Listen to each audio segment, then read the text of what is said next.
My name's Catherine Macy and I am one of the staff here at the dojo, and tonight I'm going to be doing the meditation talk, and the topic is choosing what to strengthen, as we do a question of the week pretty much every single week, and we do a challenge of the week every single week.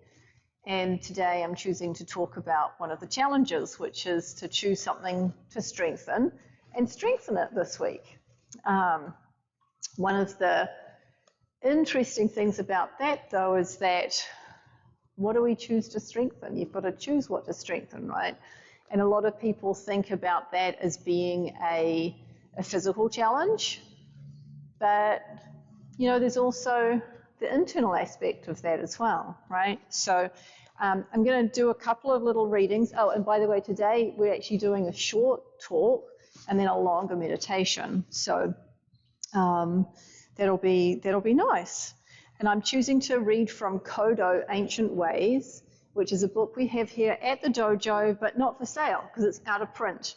But it's got some really, really nice gems in it. So I'm going to use that to share. Oh, I think there's Deborah joined us. Yay, hi Deborah. All right, so from Kodo, and the section is cultivating inner strength. And he's got a whole chapter. I'm going to read a couple of little excerpts from it though, because it's long. So he's talking about actually the earthquake that happened here in 1984, right? Is that the right date? 84? 94. 94, I think. 94. I wasn't here then, so I feign ignorance.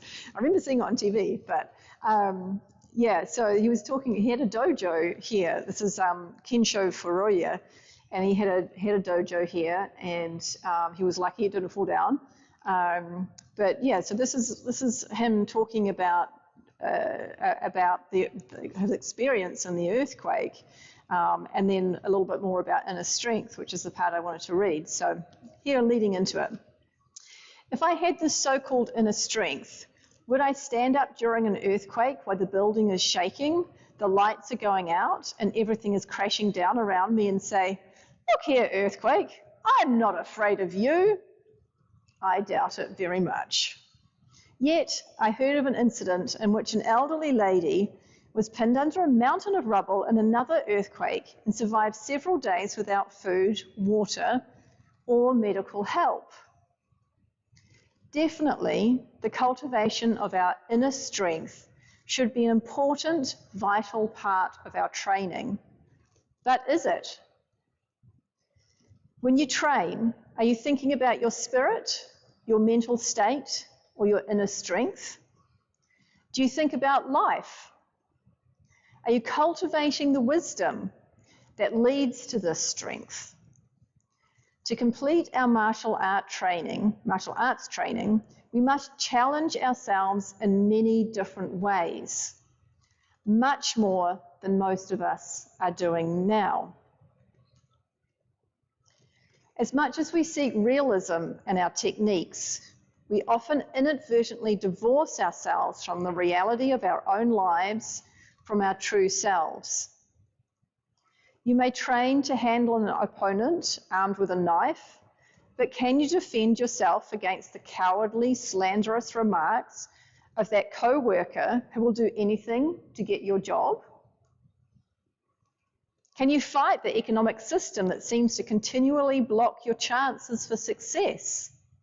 Sickness, the death of a loved one, a sudden car accident, the failure of your business, an earthquake, or another act of God. We have an arsenal of techniques we could use against an armed attacker, multiple opponents, or a kick or a punch. But do these techniques work equally well against our personal failures and tragedies? Yes, they do, he says. If you ask how, then you are far from the point. The answer is right there in front of you, right under your nose. The answer is in your daily, continuous, faithful, and unswerving loyalty to your art and to your devoted, hard training. If, however, you expect to find a paradise, heaven, the immortality of the gods, or a golden key to fame and fortune, you are far from the point. And then he goes on to talk about some other things, but I think it's a really important part of our practice here at the dojo is to recognize those inner parts of the strength that we gain from our practice, right? It's kind of the point, really.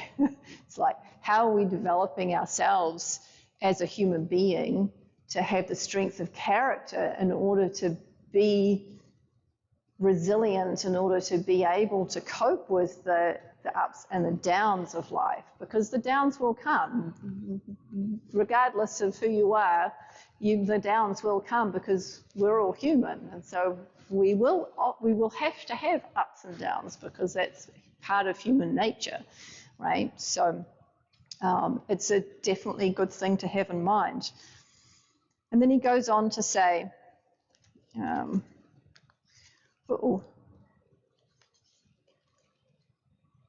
here, this part.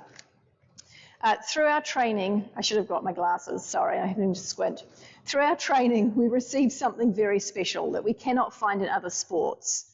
But this something does not make us very special people.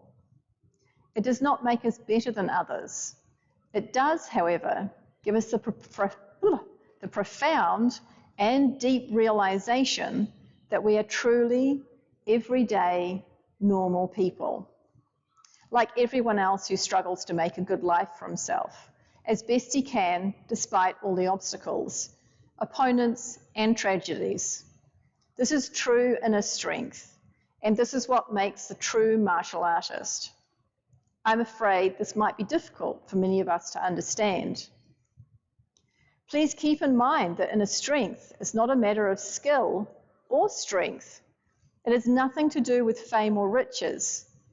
Inner strength is someone trying hard to make a good life for himself and those around him as best he can, and also obviously herself and her and themselves and them and all the other options. It is someone who is always trying to do good for others with humility and respect. In my mind, this is a person of great inner strength. So that's what we are looking at tonight and incorporating inside of our meditation and looking to answer that question for ourselves. Where do we need more strength? What do we need to strengthen? Is it our compassion? Is it our kindness? Is it our sense of adventure? What is it that we need to strengthen in ourselves that we can go out and be the kind of everyday normal person and yet be the best person that we can be? So I'm going to leave you with that question as we sit and concentrate on our breath. So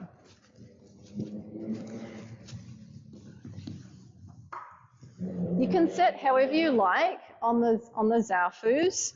I recommend that you sit, if you can, with your knees lower than your hips, because that will probably mean that you'll be less likely for your feet to fall asleep.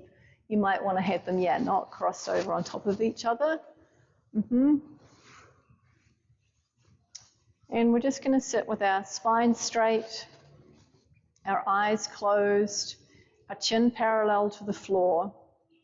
You can have your hands resting either on your thighs or at the fold in your hips, open or together. And as we start to notice what our breath is doing, we'll take a few breaths deeply down into our diaphragm so we get some full breaths into our body to start with. We start with all the breath out. Breathe in. Hold. And breathe out slightly longer than the breath in.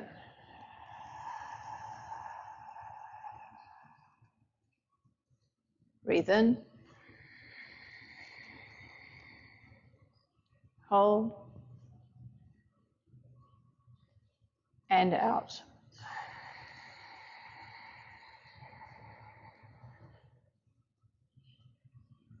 In,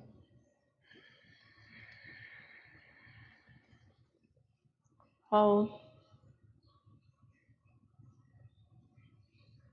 and out.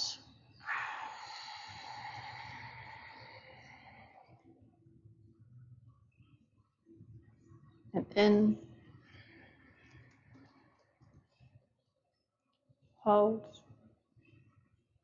The last breath, do a double exhale on the way out. Allow the breath to come in. Allow the breath to go out, just naturally. And now we stop trying to control the breath, but rather just notice the breath.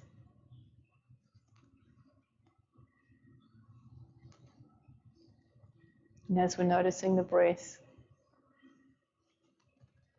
you may get thoughts that come into your mind. That's okay. You can allow them just to be there for a little moment and then pass right on through. There's nothing wrong with a thought here or there. It's human. Bring your thoughts back to the question of, what do I need to strengthen?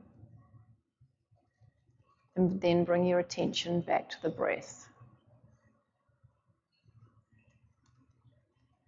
And do that every single time a thought arises.